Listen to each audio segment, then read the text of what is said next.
are the most underrated fashion brands right now. Now, I did one of these videos a while ago in 2020, and honestly, bro, I just feel like it was time for an update. There has been so many brands circulating throughout the scope of social media, which can be a good thing and a bad thing, I'm not gonna lie. With the rise of TikTok fashion brands, we done seen everyone and their moms try to make a fashion brand, bro. And I'm so tired of seeing this same recycled puff print full zip up hoodie design, if you know what I mean. But I figured I'd give you guys a short breakdown of some of the brands that I have been keeping my eye out for. Now, if you guys enjoy the videos on the channel, I need you to go down and subscribe right now if you haven't yet, and also smash the like button and comment down below a mic emoji if you guys would like to see more of these podcast style videos. Now, to get back into it, some of these brands are a little bit more well known than others, but this list is in no particular order at all, so we're gonna hop right into it. We're gonna start off with the first brand, which is gonna be No Faith Studios by Louise Doublegarten. Now, I actually have been following Louise for quite some time now, and I actually came across his brand in 2021 when I seen the infamous flare denims. Now, if you're in the realm of fashion, I'm sure you've seen a handful of people in a pair by him, whether you knew it was his brand or not. So, to give a quick backstory, I believe the brand is based out of Paris, France, starting around like 2016. Now, I'll put up some pictures of his earlier works, but I feel like he's just completely evolved when it comes to being a designer. I think the flared pants is what gave the brand its big break, but he has since evolved into arguably some of the best new takes on tailoring and design. Some of the new pieces that have been showcased in his newest lookbook titled ROM 233 have some of the most intensely dramatic shapes and innovative garment ideas that I've seen in a while. He got this crazy like hooded book bag system. He has a bunch of crazy zipper details on leather jackets, skirts. He just goes crazy, bro. I'm not gonna lie to you. If you haven't checked it out, I would highly recommend. Now, another brand that I came across on Instagram a while back has got to be Jonte Kim. I believe established in 2022, the brand was founded and designed by Jonte Kim himself out of London and Seoul. After graduating from Central St. Martin's, Kim ran his first Fashion Week show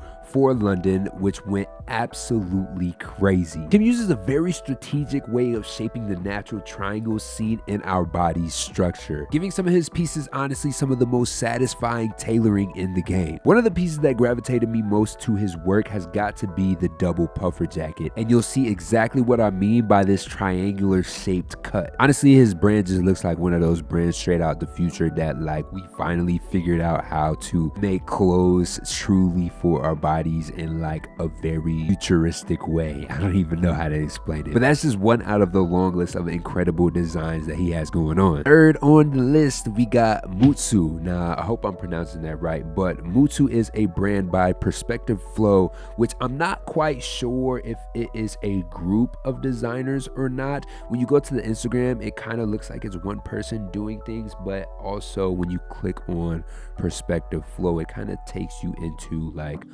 a warehouse or like a factory manufacturer type of look. But long story short, it is Japanese designer items made in Los Angeles and heavily inspired by Japanese art, culture, and techniques. And when you go through their pieces, you'll quickly be able to see where these references are coming into play when it comes down to materials and just overall patchwork. Mutu makes some of the coolest one-of-one designs on Instagram, I'm gonna be honest. I think I was most drawn to some of the patch skull pieces they made, from the vest to the hats. Honestly, they just go crazy, bro, and I had to put y'all on, I'm not gonna lie. Now, fourth on the list is a brand that I believe is pretty popular.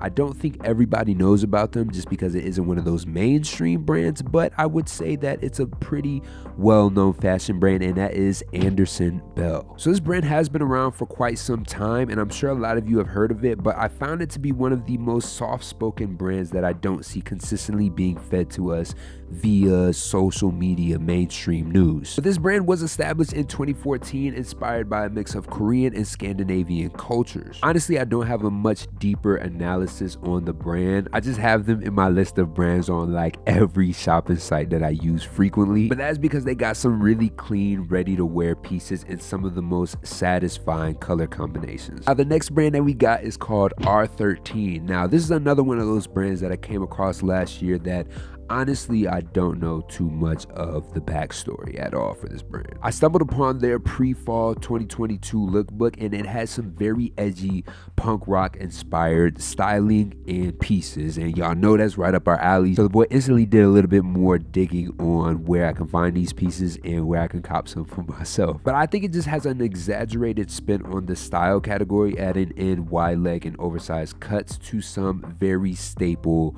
like punk looks. So you see a lot of things like sweaters, you'll see like flared pants, and then you'll see a lot of like striped shirts and just different distressings and stuff that really just gives you that real grunge edgy feel. Now the last brand that I have on the list might come to a surprise for some of y'all, I'm not gonna lie, but it's gotta be the brand Grundy. Real talk though, I am very excited to share with you guys some of the up and coming pieces that are going to be releasing throughout my clothing brand. Now, I originally started the brand as a self-titled to kind of give you guys a deeper aesthetic in some of my creative ideas. You guys have seen me release 2 products so far. I did the reversible bat beanie, and I also did the heavy bat necklace. Now, obviously, I have a very dark bat inspired brand, so you will see that reference throughout a lot of the items and collections throughout my journey. But I do have a bunch of cool things coming. Right now I'm wearing one of the samples from my brand, and it's called the upside down hat.